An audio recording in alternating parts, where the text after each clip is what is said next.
guys, thank you so much for joining me again today on another episode of Movie Reviews. My name is Oroluwa for those of you watching me for the first time. And in case you do not know, I'm available on Instagram, Facebook and YouTube as Nollyreviews.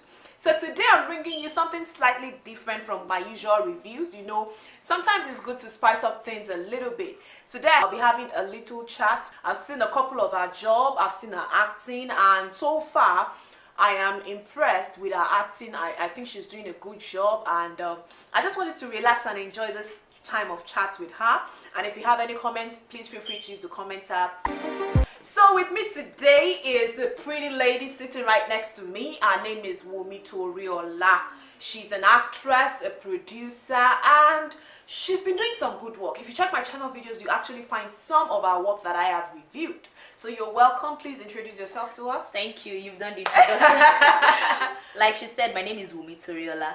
I'm a filmmaker and a movie actress. My first question, going straight to the point, I wouldn't waste much of our time. My first question is, I just wanted to know, out of curiosity, if you have any background in arts, in the acting line. Okay, I have a background in arts, but not in the acting, not theater art. Yes, I read linguistics from the University of Ilorin. Oh, awesome, awesome.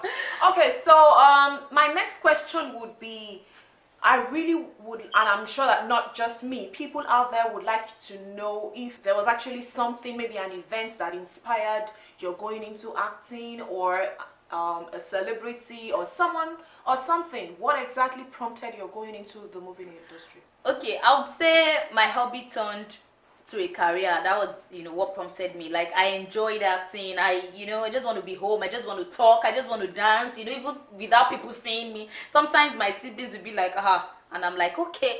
So there was a day I was watching a TV program and I saw an advert for auditioning, and that was how I went for the audition and I was picked, and that was how it all started. So you've been acting for like how long now? Professionally, I started 2013. That was when I was serving. But unprofessionally, between 2010 2011, thereabouts. Okay, so give or take, we can say between 5 to 7 years. Yes. Since you've been in the industry, I'm sure you've seen some things, because we as viewers, we only see the things that producers or actresses want us to see. Right. So in that light, what are those things that you have encountered or that you've seen that you feel should be corrected, adjusted, improved? I've seen so many things I would want to falter, but the major one that is really, like I really wish I could just change right now is how we do our own casting. It should be based on merit. Casting shouldn't be based on, oh, she's my friend, she's my sister, let her come, let her just act. It should be based on merit. If you know someone can deliver a particular role, give it to the person. And I know with that we'll go far. Aside piracy, aside everything, let us start from our own community, like our own self. And casting is a major tool in movie production. That takes me to my next question. I've actually seen a couple of actresses that now turn to producers, and at the same time, they still want to take the lead role in their movies. Some of them do it well, but some don't even go near doing it well. What do you have to say to that? You cannot underestimate the power of division of labor. A producer in a same industry shouldn't be the director and shouldn't at the same time be the lead actor or actress. That does not mean you cannot do everything together if you are capable, but it is not meant for everybody. Some people they are good at writing stories. Stay there, do your exploits there, leave the actors and let them act.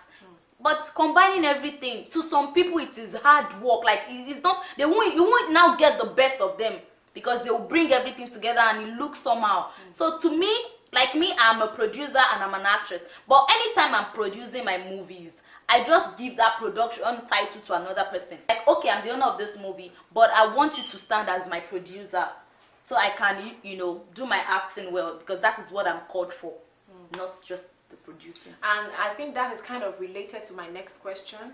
I'm sorry if it looks like my question is actually kind of tending towards women this time around. but it has to do with the roles that some of these full-grown women, you know, the roles they take or they play in movies. You know, so you see some of them still acting as college students. You see some of them acting as daughter or child. And I'm like, why? We have people, we have young talent out there. What do you have to say? What do you think the issue is? The issue is not from our elderly actors and actresses that are called to do such roles. The issue is from our producers and our marketers. There's this brainwash that, oh, you are the one that will sell my market. They believe those that already have the face, those that have been known, they are the ones that will make the movie sell. And they don't have this perspective of viewers, that viewers want to see new things. They want to see new people, new faces. They are tired of seeing same thing. So I don't know. I just hope, because we are getting there. Actually, we are getting there. One day we would have that mindset that what we are interested in seeing is the content, is the delivery, not even about the face. That's good. That's actually a very, very good one. And I really appreciate your sincerity in this discussion.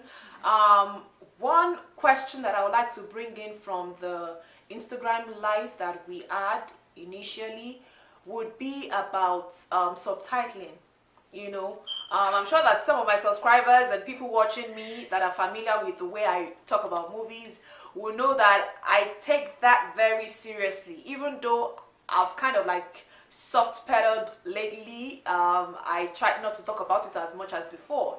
But what do you think the issue is? Because there are always, you know, you always find errors in these things.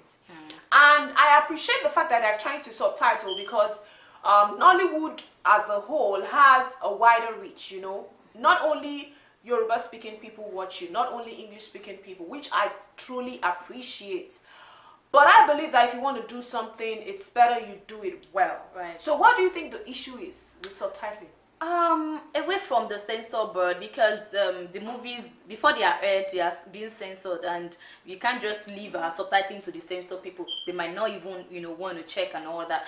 But I think we have just few hands doing the subtitling, and the risk of getting more people is a producer's, like, it's one of the producers' fear, because they believe the more the movie gets to, you know, more hands, the risk of the movie being leaked before they actually, you know, aired. So I think that is it. I think we need more able hands to, you know, to help. And you think it's not an issue of incompetency?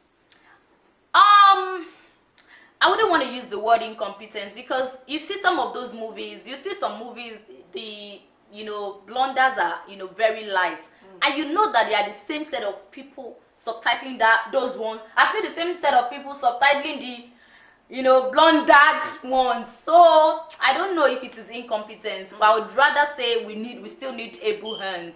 I really appreciate your time with us.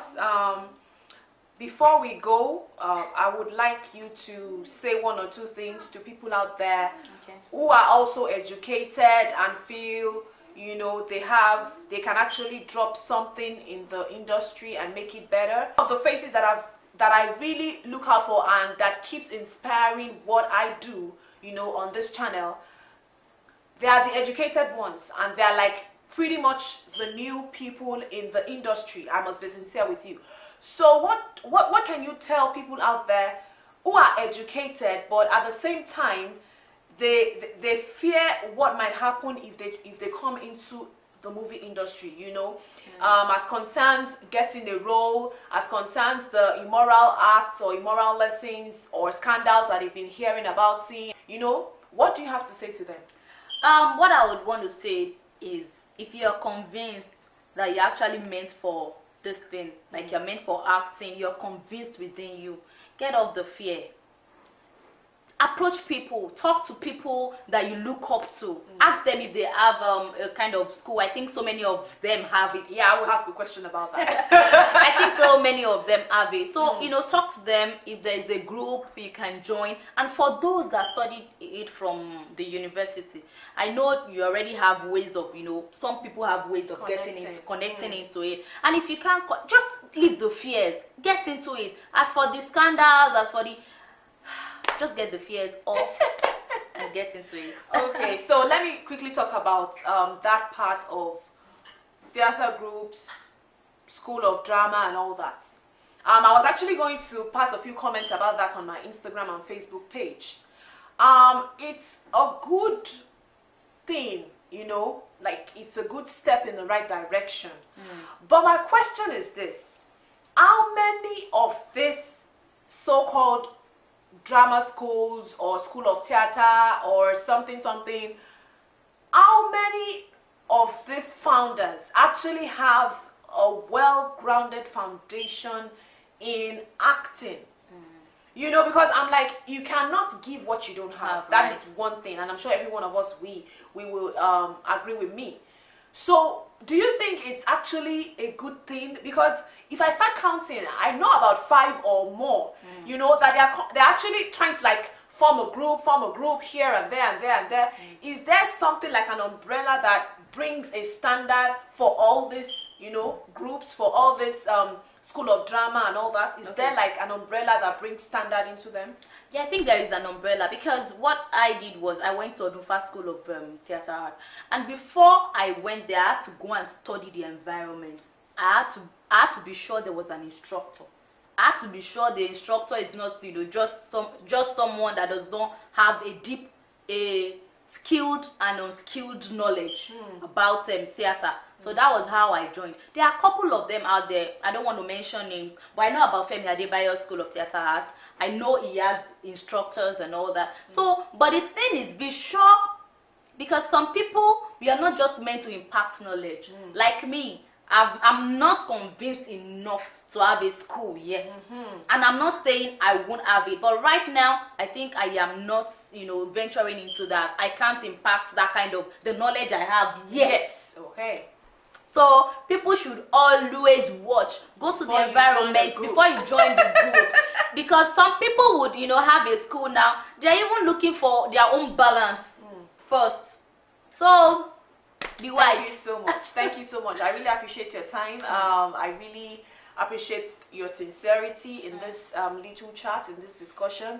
And to my viewers at home, my subscribers, I really appreciate you guys. I want to believe that 1 or 2 things you will agree with us in our chat today. And if you have any question, opinions, or comments, there's a tab just down below this video, the comments tab. Feel free to use it. Type in your questions. I might be able to get it to the right sector, and the answers will come to you.